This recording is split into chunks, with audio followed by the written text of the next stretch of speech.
Sudah bertahun-tahun kita ikut Tuhan, tidak gampang memang kita ikut Tuhan. Yang pertama-tama yang akan Tuhan uji, itu hati kita. Memang gak enak, siapa yang berani sentuh hati kita? Apalagi perasaan kita ini, aduh kalau disentuh sama orang, minta ampun. Ya. Tetapi itulah saudara, kalau mau ingin masuk ke dalam kerajaan sorga, hati kita ini harus siap. Makanya Alkitab katakan, jagalah hatimu dengan segala kewaspadaan. Kenapa? Karena dari hatilah terpancar kehidupan. Jadi pusatnya itu dari hati kita. Kalau hati kita ini sudah terbentuk, saya percaya saudara, apa saja yang kita lakukan, pasti semua beres. Karena hati kita ini sudah terproses oleh Tuhan. Saudara, satu ketika firman Tuhan katakan begini. Di Aram itu ada seorang panglima raja, namanya Naaman. Naaman ini sangat dicintai oleh rajanya. Dia sangat dikasihi. Kenapa saudara?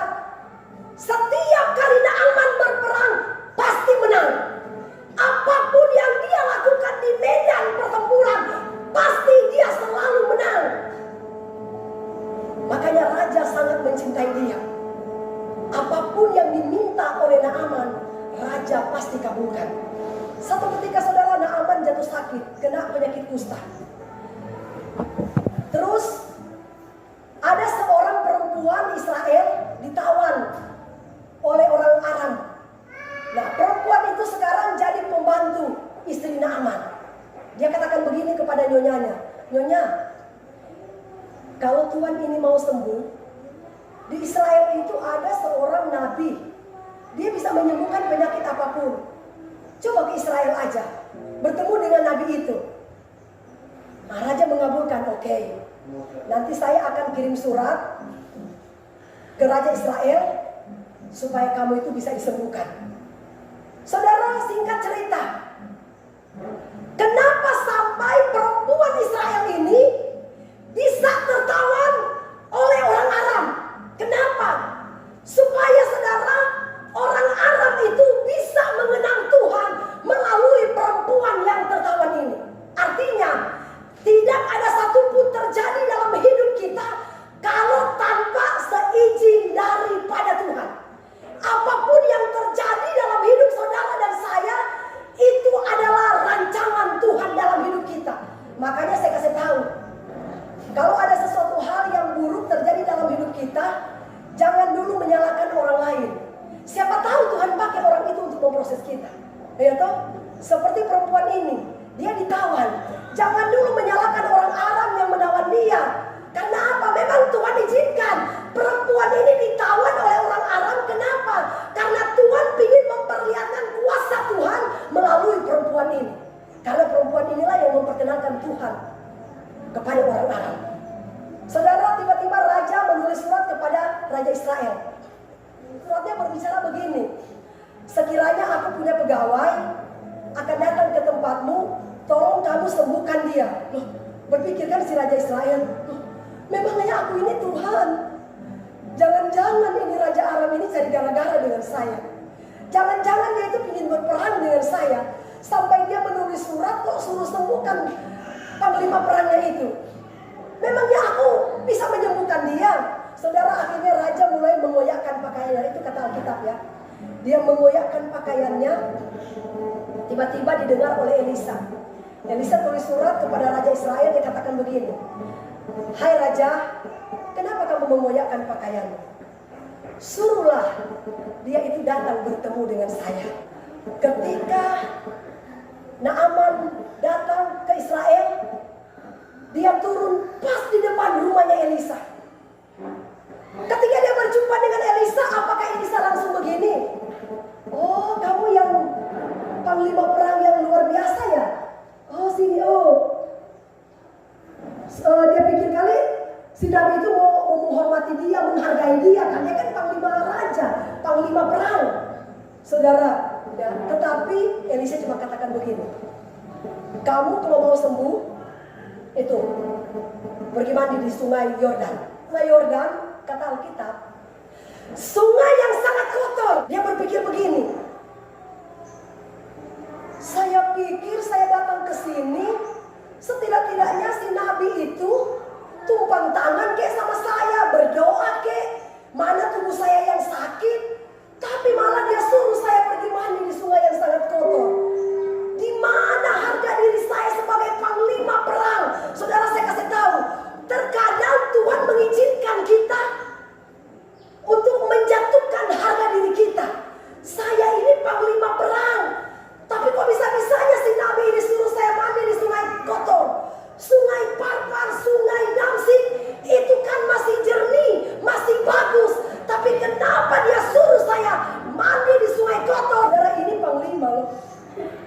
yang sangat dikasihi oleh raja. Kenapa Tuhan mengizinkan untuk dia mandi di sungai itu? Untuk apa? Supaya belajar rendah hati. Amin. Terkadang Tuhan menjatuhkan harga dirinya, seakan-akan dia tidak punya harga diri. Seharusnya saya datang dihargai. No, coba misalnya bupati yang datang, kalau saya suruh dia mandi di sungai kotor, gimana kira-kira?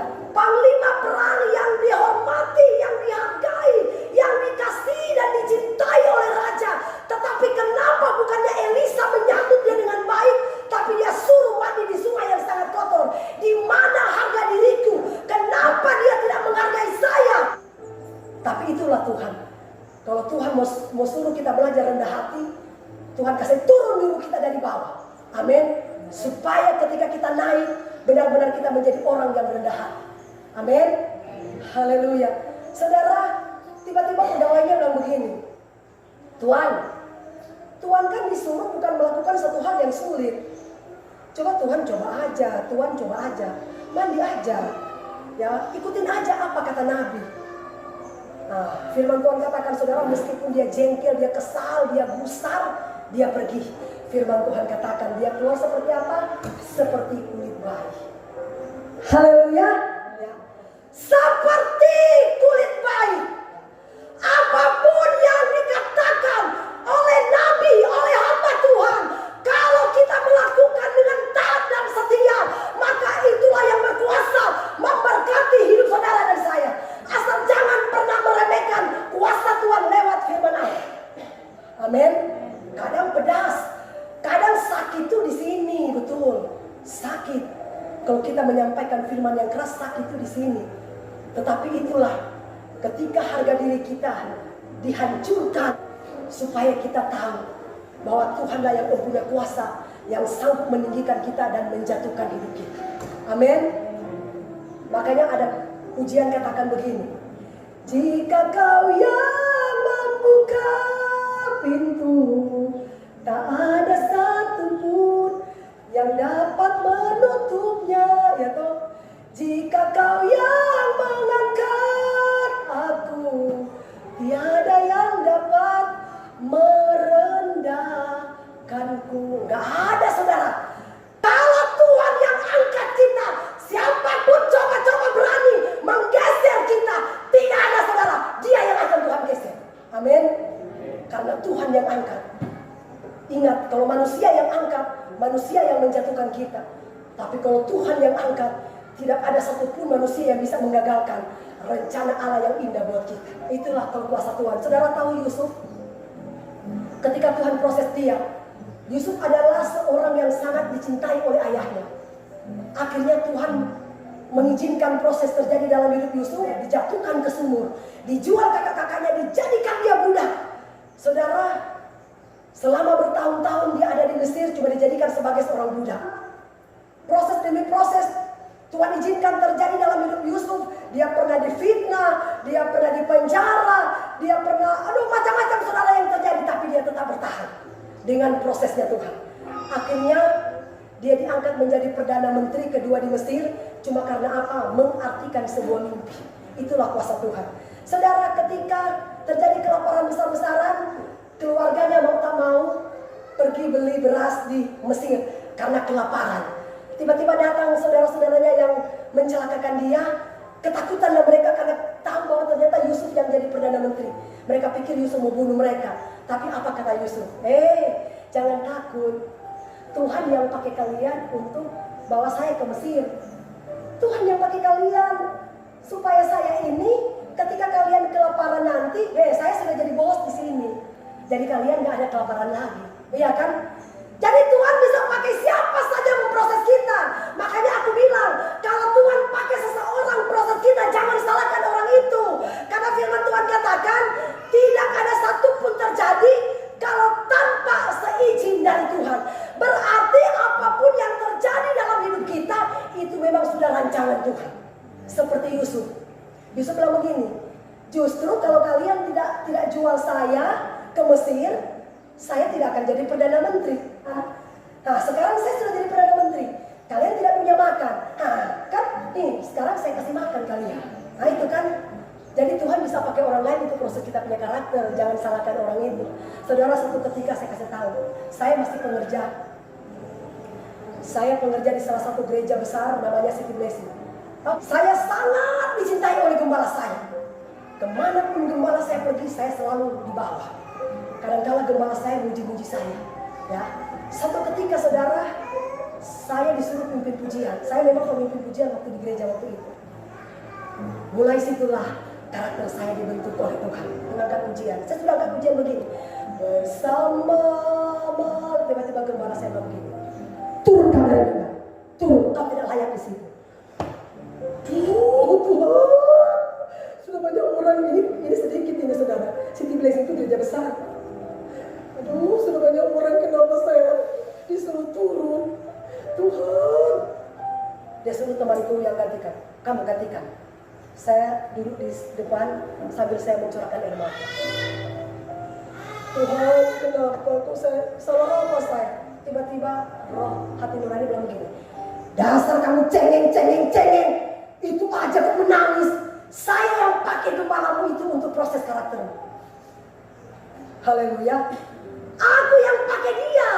Supaya apa? Kamu tidak punya mental cemen. Iya toh? Tidak punya mental kerupuk. Sekali dibentak langsung ciut. Saudara, saya sudah alami kayak begitu. Ya. Bukan aja cuma itu yang saya alami, banyak. Saya pernah diuji Tuhan tidak punya makan. Selama 3 hari saya kelaparan dalam pelayanan. Saya sama sekali tidak ada makanan. Saya berdoa berlutut. Kalau memang benar-benar saya panggilan Tuhan, Tuhan pasti akan ubah segala sesuatu yang tidak mungkin pasti menjadi mungkin. Amin. Haleluya. Saudara, ketika saya diturunkan dari mimbar, saya mulai menangis. Tuhan tegur saya, jangan cengeng. Aku yang buat dia turunkan kau dari mimbar. Biar kau belajar, biar kau tidak sombong. Saudara, saya kasih tahu, hati-hati dengan pujian. Terkadang pujian itu bisa memancing kita jadi sombong. Betul nggak? Lebih baik kita lebih enak terima teguran daripada pujian. Kalau pujian kita puji-puji, bagus. Sekali ditegur, langsung lari. Tapi kalau kita ditegur, itulah yang membawa kita masuk kepada kerendahan hati. Betul nggak? Saudara, gembala saya itu orang yang keras. Dia sekali kalau dia menegur, kamu itu gini. Wah. Tapi ya namanya karakter sudah terbentuk, mau apapun yang terjadi saya tetap berdiri teguh. Saya jadi seperti ini, itu semua karena anugerah Tuhan. Amin. Amin saudara. Milikilah mental baja. Jangan punya mental kerepek. Ya. Seperti ini saudara. Kenapa Tuhan merendahkan harga diri daripada panglima perang Raja Aram? Seorang pejabat, panglima perang, sangat dicintai, sangat disayang oleh raja, dihormati oleh masyarakat. Tetapi Tuhan izinkan dia saudara ini mandi di sungai kotor, sungai yang berbau bangkai. Biar apa? Kau belajar rendah hati di sini. Amin. Itulah proses Tuhan. Ya. Jangan pernah orang kalau bikin kita, jangan salahkan orang itu.